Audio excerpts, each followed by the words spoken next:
Perbatas berikut adalah pembahasan yang terakhir. Saya mempersilakan Yang Berhormat Mas Gading. Terima kasih Tuan Yang Di-Pertua kerana memberi peluang kepada Mas Gading untuk turut sama berbahas menjunjung kasih ke atas titah diraja ke bawah duli Yang Maha Mulia Sri Paduka Baginda Tuan Agong ke-17 Sultan Ibrahim Ibni Almarhum Sultan Iskandar.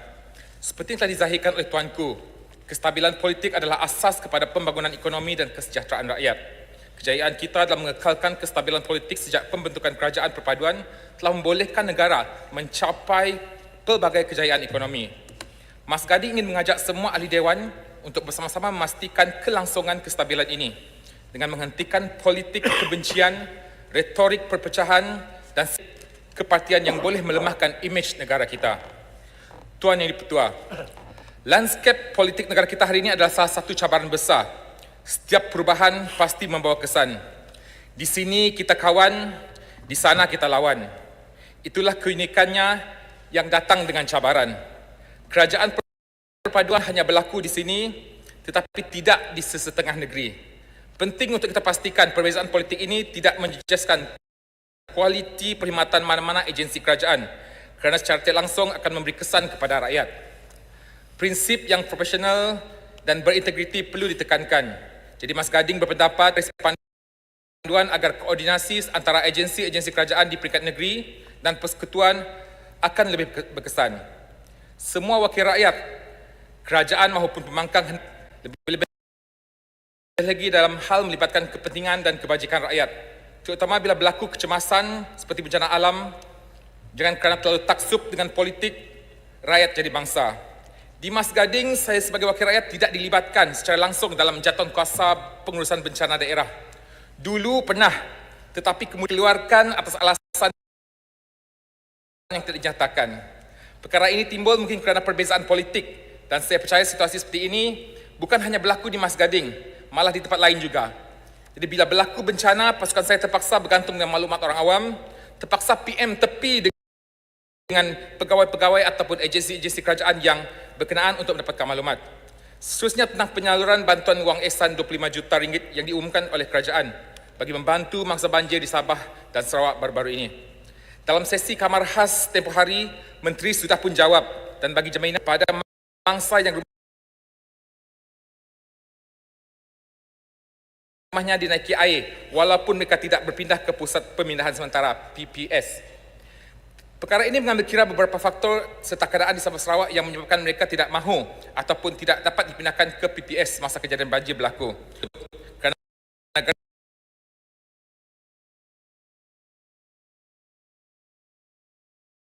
garis panduan yang sedia ada menetapkan bantuan hanya layak kepada mereka yang berdaftar di PPS. Jadi isunya di sini adalah jaminan menteri itu belum ada dimaklumkan secara bertulis atau secara rasmi. Maksudnya belum ada hitam putih ataupun keliling tentang perkara tersebut. Jadi menyebabkan berlaku kekeliruan di luar sana. Jadi mohon perkara ini diambil tindakan yang sewajarnya. Tuan Yang Di-Pertua, hujan berpanjangan menyebabkan kawasan yang rendah terdedah kepada banjir dan kawasan yang tinggi pula terdedah kepada risiko tanah runtuh. Jadi apa yang berlaku adalah pihak saya telah mendapat beberapa aduan tentang kerosakan rumah akibat tanah runtuh yang berlaku akibat hujan berpanjangan.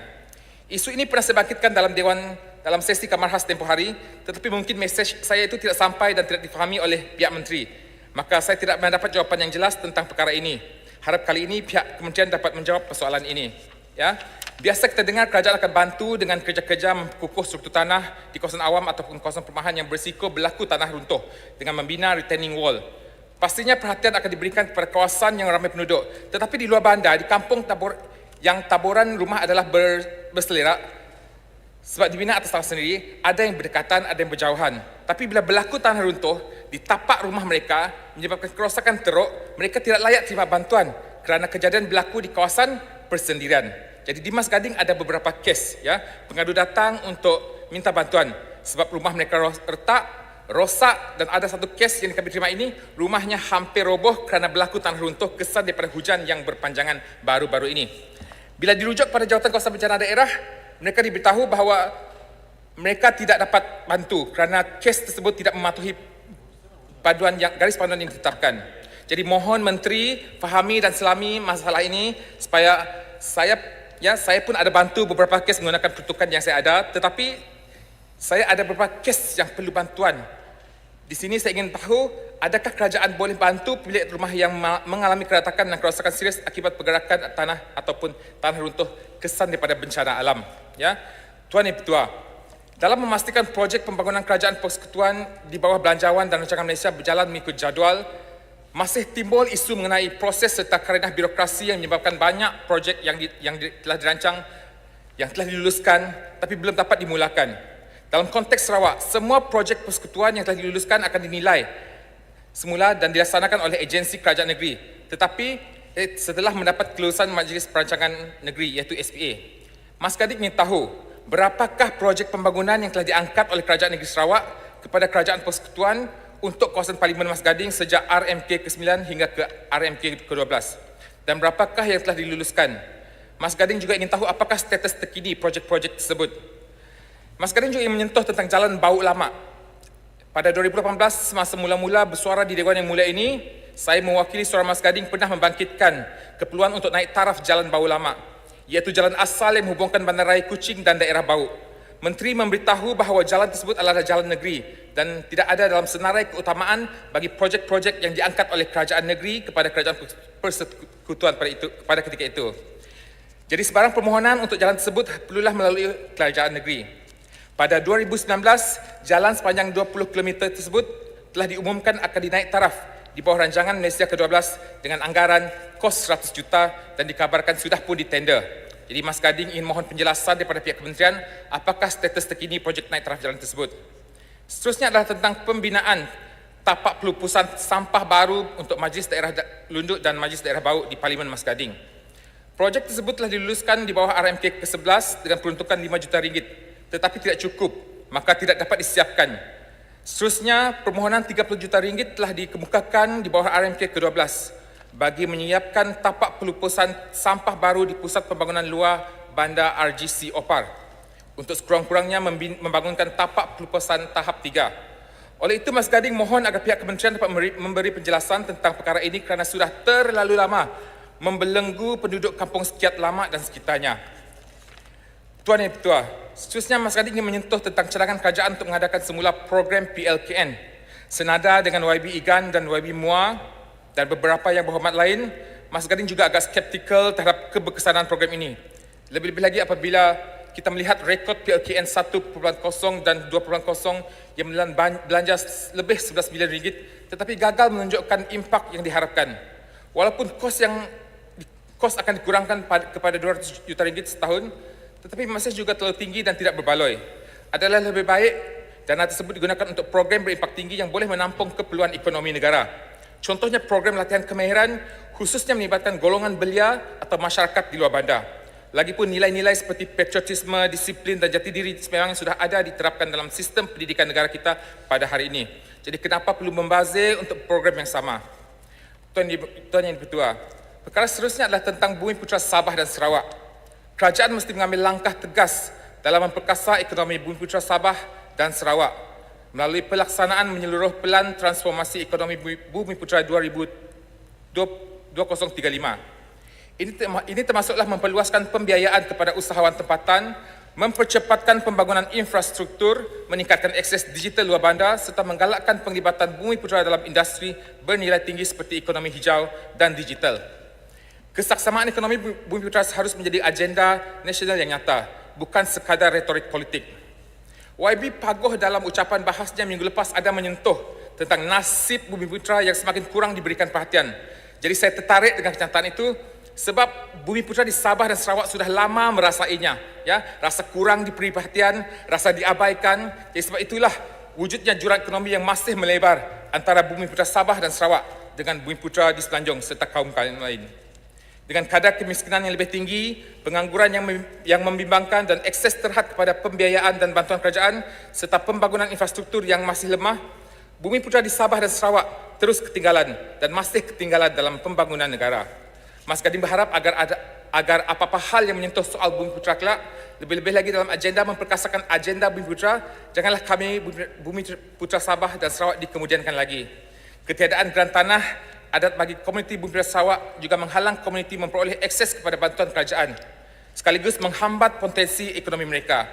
Dengan kos sara hidup yang semakin menghimpit rakyat, nasib Bumi Putra Sarawak dan Sabah semakin jauh terkesan.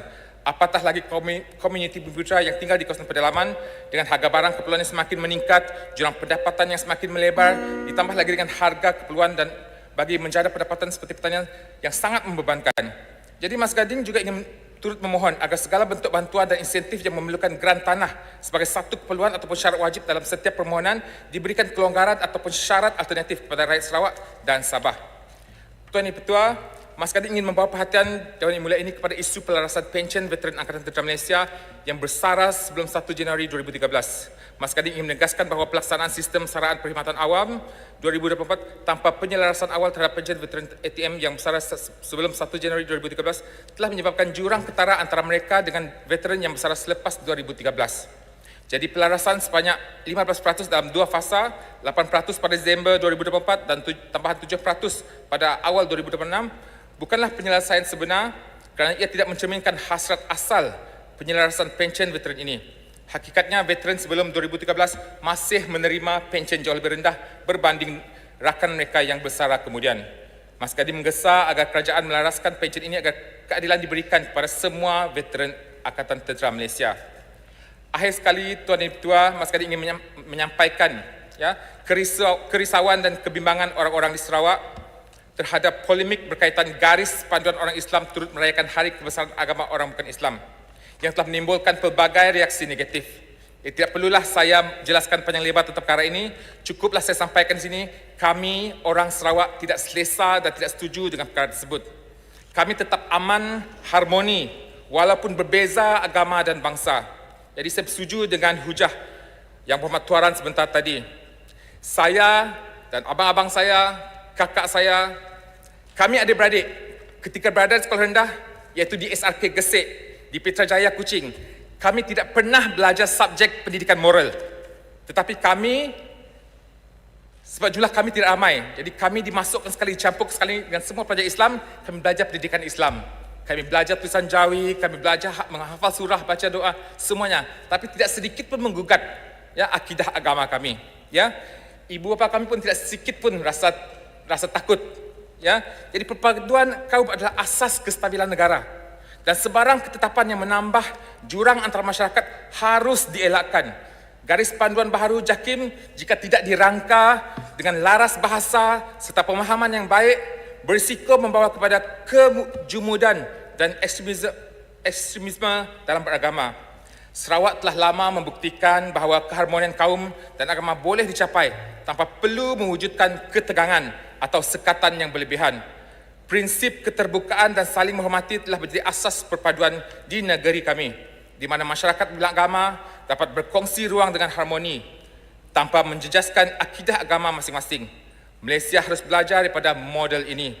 Learn from us, Sarawak. Dengan izin. Akhir kata, Mas Gading menjunjung kasih ke atas titah diraja Tuanku Yang Tuan Agong dan mohon menyokong. Sekian, terima kasih. Terima kasih Yang Berhormat Mas Gading. Ahli-ahli yang berhormat, mesyuarat Dewan hari ini ditangguh sehingga 10 pagi hari Selasa, 18 Februari 2025.